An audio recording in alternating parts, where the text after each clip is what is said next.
The International 2017 Grand Finals, Newbie versus Team Liquid. To the winner goes the Aegis of Champions. To the loser, disappointment and muttered condolences of maybe next year.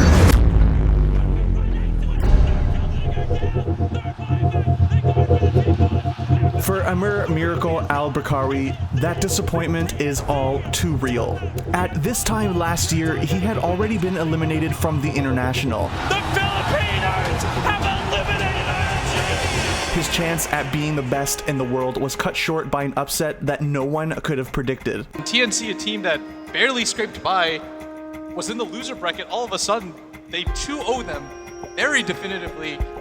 And we thought they had the better draft, but I just thought OG would be able to pull it out. But this time, things are different.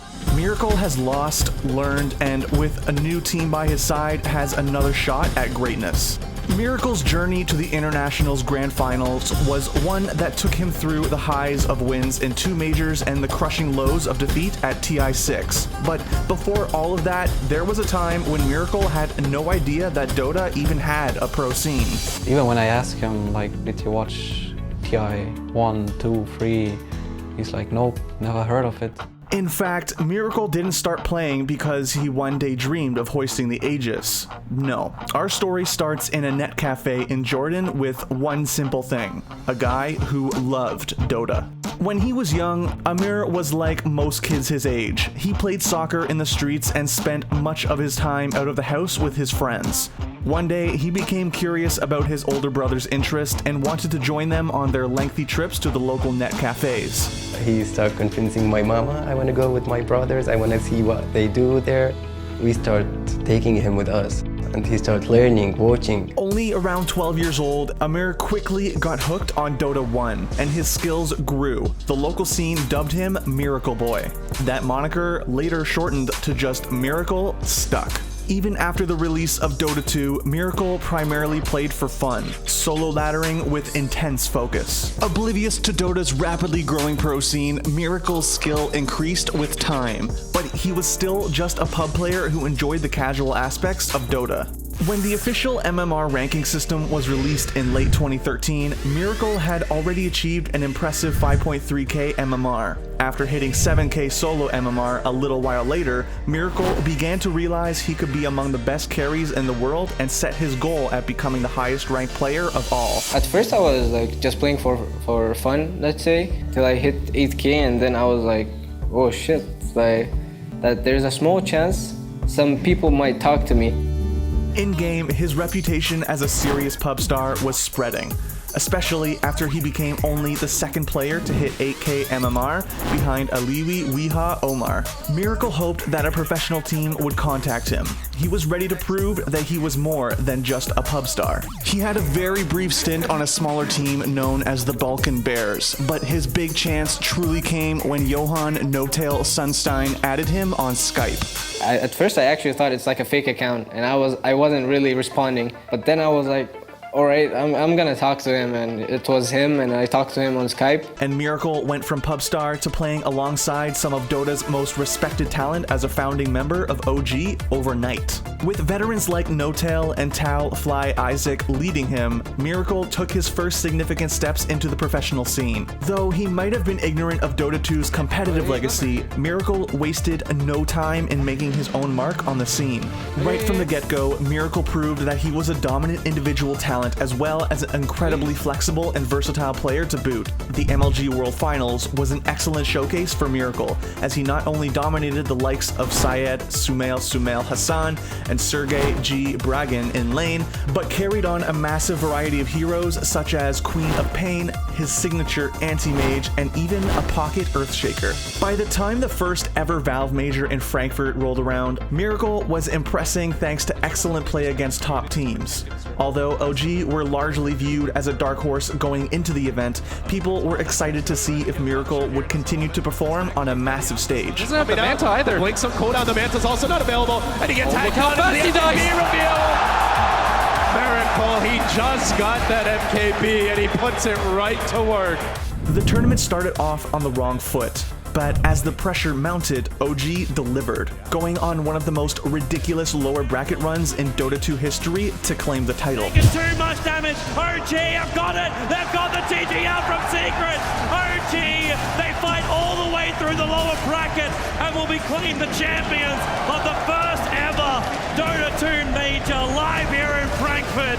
Miracle in particular was lethal on Shadow Fiend, stunning even when his still unproven back was against the wall. Just 3 months into his tenure on a professional team, Miracle had already claimed a Valve title and was undoubtedly one of the best players in the world. His shy personality contrasted with his flashy in-game play, but fans nevertheless flocked to the game's newest superstar. OG and Miracle continued to be an elite force in the Dota world for the next half year, winning a number of events and regularly finishing top 4 against the stiffest of competitions. A disappointment at the Shanghai Major in March of 2016 was quickly remedied by a second Valve title, this time at the Manila Major 3 months later. His usual stellar performances only served to further the mystique around Miracle, as he routinely went toe-to-toe against the best from around the world and emerged the victor.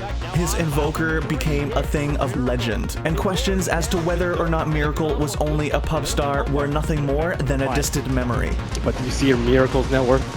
He's a one-man army. I tell you, he's a one-man army. Technically, he's got the power of magic on his side. There's Faceless Void. Does he want to commit the Chronosphere at the moment? There goes your Moonlight Shadow. They're trying to get Faceless Void out there with the Sentry Ward down and the Chamber Truth side also being lost. But even as his professional career was taking off, one thing had all still remained the same. Miracle played Dota with a nearly unmatched dedication, grinding away in game after game, day in and day out.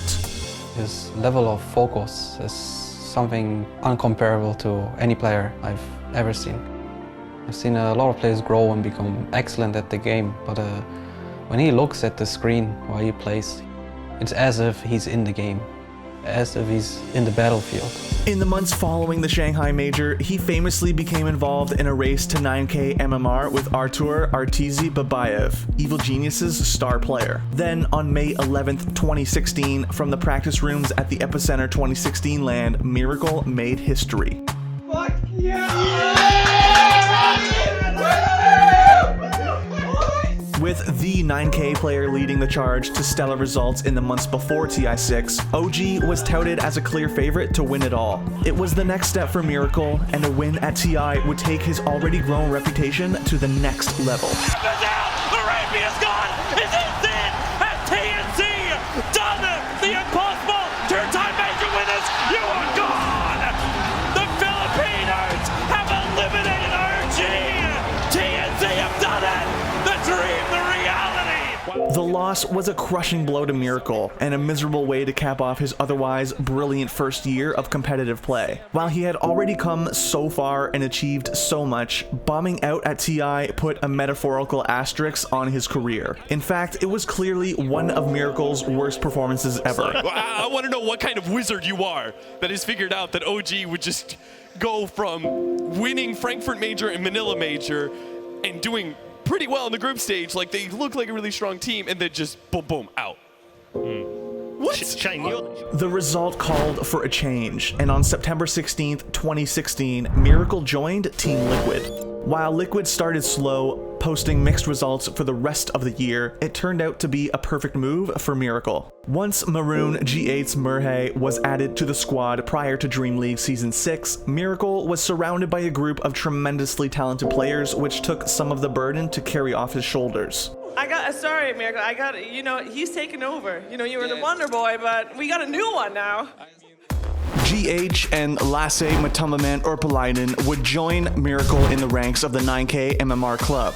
And with Kuro, Kuroki, Salahi, Takansomi's savvy drafting making full use of Miracle's incredibly deep hero pool, Team Liquid had everything they needed to start winning big tournaments. Needless to say, Liquid's run up to TI7 reflected their tremendous potential. While their results at DAC 2017 and the Kiev Major were disappointing, Liquid still entered TI7 as favorites to win it all. But the fans were still worried. Damn, I want to say Liquid so bad, but they fucking dropped the ball at so many TIs. That's okay, you can pick them if you want. Screw it, I'm gonna go Team Liquid. Come on, boys. Okay. Would Miracle choke under the pressure once again? Could he shake the ghosts of TI6 out of his mind and play at the level he was capable of when the chips were down? Thankfully, the answer was yes.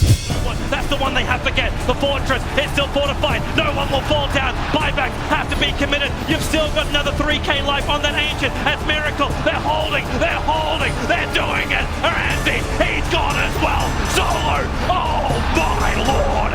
No one's BKB. Tries to protect him, but this could be the dieback. This could be the huge moment. If Bloodseeker dies right now, it could be over. 4 heroes lost from VODS Pro. They thought they had it, and yeah, 103 minutes. Team Liquid, it has been a marathon, but they will take game 1. With a tournament high 21 unique heroes played and some absolutely stellar games, Miracle answered those questions once and for all. We've seen teams down 0-1, teams that go from winners to lowers and fall apart under the pressure. Miracle has done the exact opposite. Liquid, who looked shaky after a winner's bracket loss to Invictus Gaming, were an unstoppable freight train by the tournament's end. And finally, it was time. Miracle was about to play for the Aegis of Champions. New B versus Team Liquid Grand Finals. Liquid have to come from the south. The Hex is out already. Miracle spinning inside the pit. Roshan's down low. The back wall is nice. The Master pours it down too, but the anchor is left. Atlas Jolting. It's huge. 3 down. But Nubi, they need to be able to find the BKB to allow Mugi to survive with Miracle. Killing off Roshan, taking the agency more. The Master was doing diddly squat at the moment. Even the sight. Heavy damage into Mugi on the retreat. The Burrow Strike not hitting the money. Kaka has to retreat back out again. The Plague Wall's making it difficult for Liquid just to get out of this scot-free. But now the Fuser Blade out from Miracle, catching up Mugi. And in the dominating streak.